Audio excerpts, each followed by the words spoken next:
तर आखाती देशातील युद्धाचा परिणाम हा गॅस पुरवठ्यावर झाला आहे।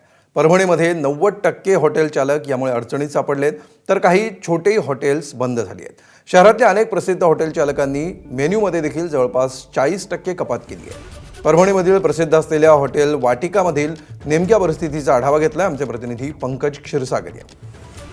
अमेरिका, इस्रायल आणि इराणमध्ये सुरू असलेल्या युद्धाचा फटका हा सर्व क्षेत्रांना बसतोय, मात्र सर्वाधिक फटका हा हॉटेल व्यावसायिकांना बसतोय। परभणीमधील जवळपास अनेक छोटे मोठे हॉटेल या गॅस पुरवठा होत नसल्यामुळं बंद झालेले आहेत आणि जे मोठे हॉटेल्स आहेत जवळपास 90% हॉटेल व्यावसायिक हे गॅस सिलेंडरवरून आपण जर बघितलं तर हे अशा इलेक्ट्रिक शेगड्या असतील, त्याचबरोबर लाकडावर आधारित शेगड्या असतील, यावर आता शिफ्ट झालेले आहेत। मी सध्या परभणीच्या प्रसिद्ध वाटिका हॉटेलमध्ये आहे आणि आपण जर बघितलं तर जो स्वयंपाक गॅसवर होत होता तो स्वयंपाक आता इथं गॅस आपल्या लाकडाच्या भट्ट्यांवर होतोय।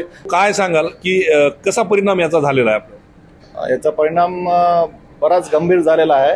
म्हणजे आधी जसा गॅस आम्हाला पुरवठा होत होता त्या हिशोबाने आता 10% पुरवठा पण होत नाही। तर त्यासाठी आम्ही संघर्ष करायलो, म्हणजे काहीतरी त्याची वैकल्पिक व्यवस्था करण्याची आम्ही कोशिश करायलो, पण तरी कसं आहे ना, याच्यात सेटल व्हायला वेळ लागेल आणि कस्टमरला पण पूर्णपणे आम्ही संतुष्ट करू शकत नाही सध्याच्या परिस्थितीमध्ये।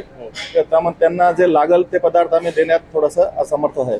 किती कपात केलेली आता, कोणते पदार्थ किती देणार तुम्ही? कसं आता आम्ही जवळजवळ मेनूमध्ये आमचे 40% 50% मेनू आम्ही ठेवलेला आहे। म्हणजे जेवढे आयटम आधी देत होतो त्यापेक्षा आता अर्धे आयटमच आम्ही सर्व करायलो। परभणीतील काही छोटे असतील मोठे असतील व्यावसायिक हॉटेल जे आहेत ते हॉटेल बंद झालेले आहेत आणि जे हॉटेल सुरू आहे ते अशा पद्धतीनं जे आहे ते संघर्ष करून आपला व्यवसाय चालवण्याचा प्रयत्न करत आहेत। पंकज क्षीरसागर, एबीपी माझा, परभणी। एबीपी माझा, उघडा डोळे बघा नीट।